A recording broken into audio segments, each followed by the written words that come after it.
बरायबाय बड' जब info official YouTube चेनेलाव आसा खालामो नोंथांमोना बयबो मोजाङै दङ। दा बे समाव गुड निउज बेनो जाबाय गोदान साख्रि बेनो जाबाय आन्डार PNRD डिपार्टमेन्ट ब्लक अफिसाव नोंथांमोना पोस्टिं मोनगोन। गोबांथार रोखोमनि पोस्टार दङ जेरै GRS दङ, GPC दङ, कम्पिउटार एसिस्टेन्ट दङ, प्लास ए दङ एबा इन्जिनियार दङ।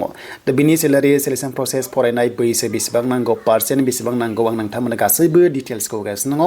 दा बेखायनो भिडिअखौ नायजोब नोंथांमोना हानायसेबां आरो जाय नोंथांमोना नैबे बड' जब इनफो अफिसियेल इउटुब चेनेलाव गोदान साबस्क्राइब खालामना ला जाहाथे लेटेस्ट साख्रिनि आपडेट नोंथांमोना मोननो हाबाय थागोन। प्लास BTC टेटनि रिजाल्ट फैगासिनो बारा गोबाव गैला नोंथांमोननि काट अफ फैसिगोन आरो ग्रेड 4 रिजाल्ट फैसिगोन नोंथांमोना बारा गोबाव नेनो नांला।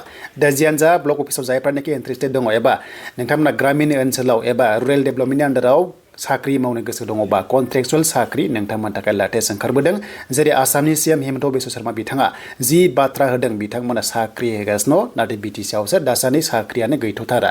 दा जियानो जा जों थांनि अफिसियेल वेबसाइटआव।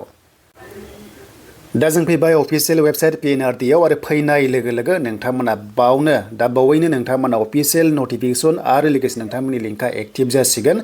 आं डाइरेक्ट PDF फाइलखौ नोंथांमोना दिन्थिनोसै, लिंकआ दङ डिस्क्रिप्शनाव। आं बारा टाइम लाला, डाइरेक्ट जों PDF फाइलखौ नायनोसै। दा बे जाबाय अफिसियेल नटिफिकेशन नोंथांमोना मोनदों 19 फेब्रुवारियाव पाब्लिश खालामनाय। टटेल पस्टखौ नायोबा बेनो जाबाय 1508 पस्टआ दङ आन्डार PNRD माने पन्चायतनि आन्डाराव बे पस्टआ फैदों आरो अके। देन मोजां बाथ्रा नोंथांमोना BTC आवबो पस्टिं जागोन ब्लक अफिसाव। बाथ्रा जाबाय डेभेलपमेन्ट ब्लक अफिसाव खामानि जायो नोंथांमोना खोनादों जेरै GRS GPC होननाय खोनादों बेयावनो बे पस्टआनो फैदों। बे जाबाय मोनसे एक्टनि आन्डाराव बेनो जाबाय MGNREGA एक्ट बेनिफ्राय हमना ला PMAYG बे मोननै सेक्टराव खामानि जागोन आरो बे जबा थाबाय थायो खुनु टेनसन गैया नोंथांमोना मावबाय थानो हागोन।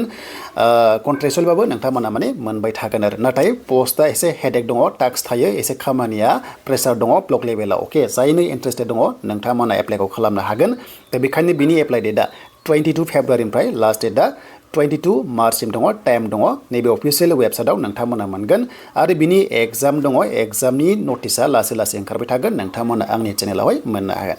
देन एप्लिकेसन फिस बेवहाय थाइसेबो नाङा, फ्रियावनो एप्लाइ खालामनो हागोन बेखौ बुंदों।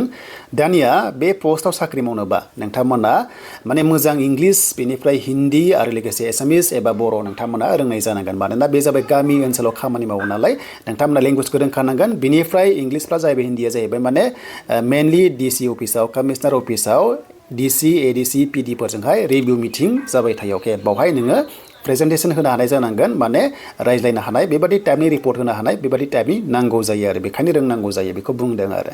दा बेखायनो MGNREGA प्रग्रामनि आन्डाराव एक्टनि आन्डाराव एग्रिगेटेड इन्जिनियार पस्ट दङ 291, बैसोआ 18 निफ्राय 40 इयार्स, बिनिफ्राय 18,000 पार मान्थ। कन्ट्रेक्चुअल नालाय बिदि सेलारिखौ मोननो हायो। बेनिफ्राय बे डिप्ल'मा थानांगोन जायफ्रा आरो नोंथांमोना सेलारिखौ बाव नुनाया खम मोनदों आरो ब्लक लेभेलाव माबादि खामानि जायो नोंथांमोना एसेब्लाबो मोनथिखाबाय जानांगौ इनडाइरेक्टलि। देन बेनिफ्राय MGNREGAनि आन्डाराव फिन खनसेबाव फैदों बेनो जाबाय GRS माने ग्राम रजगार सहायक होनना बुंनाय जायो फुल फर्मआवहाय, नाथाय GRS होनबा बांसिन बुजिगोन नोंथांमोना। बेनो जाहैबाय 464 पस्टार दङ 18 निफ्राय 40 इयार्स, 15,000 प्लास। नोंथांमोना मिथिगौ जे ब्लकआव माबायदि खामानि जायो, माने 15,000 नोंथांमोना सेलारिखौ इनिशियेलि मोनगोन। बावहाय नोंथांमोना डिग्री पास खालामनांगोन, HS लेभेला हाला। सिगां HS लेभेला हायोमोन, दा डिग्री पास खालामनांगौ। डिग्री पास खालामनानै आरोबाव मा एक्सट्रा बेनो जाबाय पार्सेन्टआ कम्पालसरि 50% थानाय जानांगोन। एक्सुवेलि STफ्रा 45 जानांगौमोन, बे उनाव नटिस फैनो हागौ नामा, नाथाय बावहाय ओभारअल 50% बिदों। बेनिफ्राय अपेनाव खालामदोंबाबो नोंथांमोना बाहाय बेलेग दङ जागोन बेखौ बुंदों। And 6 months diploma computer सार्टिफिकेटआ compulsory थाथारनांगोन होमबासो हागोन नोंथांमोना अके। बेनिफ्राय मबाइल एप्लिकेसन बे जेबो नङा, बेखौ रोंखागौ नोंथांमोना एप्सखौहाय सालायनो हानाय बिदि टाइपनि खामानि जायो नालाय जिअ टेकिं खालामनाय बेखौ नोंथांमोना मिथिगौ। आरो नोंथांमोननि थाखाय एग्जाम आरो भाइभा टेस्टनि थाखाय आं बे लेभेलाव हेल्प खालामनो हागोन माने बे PNRDनि आन्डाराव। देन बेनिफ्राय फैबाय कम्पिउटार एसिस्टेन्ट अके। बे पस्ट फैबावदों CA पस्ट जायखौ बुङो 291 पस्ट दङ, बैसोआ सेम, सेलारि सेम। बेयावबो डिग्री पास खालामनांगोन, 50% नांगोन बेखौबो, आरो बिनिफ्राय 6 मान्थ्स डिप्ल'मा कम्पिउटार सार्टिफिकेट बेखौबो नोंथांमोना नांगोन।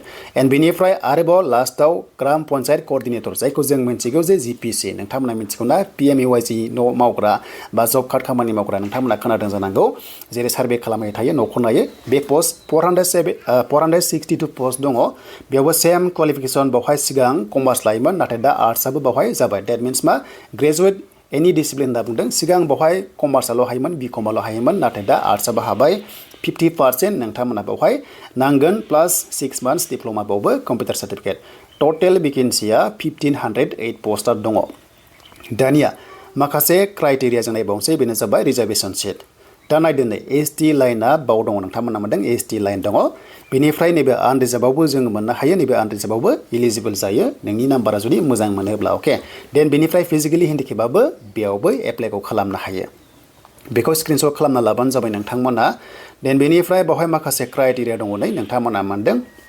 नोंथांमोननि बैसोआ 45 years जोंनि एसटीआ 45 years मोनगोन नाथाय बावहाय पार्सेन्टखौ खमायनो होआसै डेट मिन्स मा 50% नोंथांमोना थाथारनांगोन अफिसियेल वेबसाइटआ बेनो लिंकआ दङ डिस्क्रिप्शनाव नोंथांमोना चेक खालामनो दाबाव फिजिकेलि हेन्डिकेपफोरा 50 years सिम बावहाय एलिजिबल जायो मा डकुमेन्ट्स नांगोन बेखौ नोंथांमोना बेखौ स्क्रिनशट खालामना लाबानो जाबाय जाहाथे नोंथांमोना नांगौ जायोबा गासैखौबो रेडि खालामना लाखायो आरो लोगोसे आपल'ड खालामनो हायो बेनो जाबाय नै डकुमेन्ट्स लिस्टआ दङ डकुमेन्ट्स लिस्टखौ नोंथांमोना नायदो एन्ड बेनिफ्राय नोंथांमोननि एग्जाम डेट बेनिफ्राय सलिस जानाय जायखौ अफिसियेल वेबसाइटआवनो मोनगोन गासैबो डिटेल्सखौ नोंथांमोना मोननो हागोन अके दा बेखिनियानो नोंथांमोननि थाखाय लेटेस्ट आपडेट एक्चुअली एग्जाम होनोबा रिटेन एग्जाम दङ दा बेवहायनो माखासे दङ डिटेल्सखौ लाखादो नोंथांमोना जाहाथे प्रेक्टिस खालामनो हायो रिटेन टेस्टआ 75 मार्क्सनि बेवहाय बुंदों OMR शीटआव जागोन आरो बेनिफ्राय थ' नोंथांमोना मोनसे हाबानो 1 मोनगोन बेवहाय नेगेटिभ मार्किं 0.25 बो दंबावोसो एसे गोरा जागोन एग्जाम लेभेला बेनिफ्राय स' नोंथांमोना जाहाथे बेखौ नायदो नै मा टाइपनि सिलेबास दङ नोंथांमोना बेखौ नायबानो जाबाय नै जाहाथे डिटेल्सखौ नोंथांमोना माने नायना लाखायो आरो बे एग्जामा 2 घन्टा एग्जाम जागोन आरो बेवहाय भाइभा टेस्टबो दङ 25 मार्क्सनि भाइभा टेस्ट थ' नोंथांमोना PNRD रिलेटेड एकदम मोजाङै फरायखादो मा एक दङ मा रुल्स दङ मा प्रग्राम दङ बेखौ नायबानो जाबाय जाहाथे नोंथांमोना एग्जामखौ क्लियार खालामनो हायो दा बेनो नोंथांमोननि थाखाय लेटेस्ट आपडेट एन्ड नेक्स्टआव नोंथांमोना लोगो मोनगोन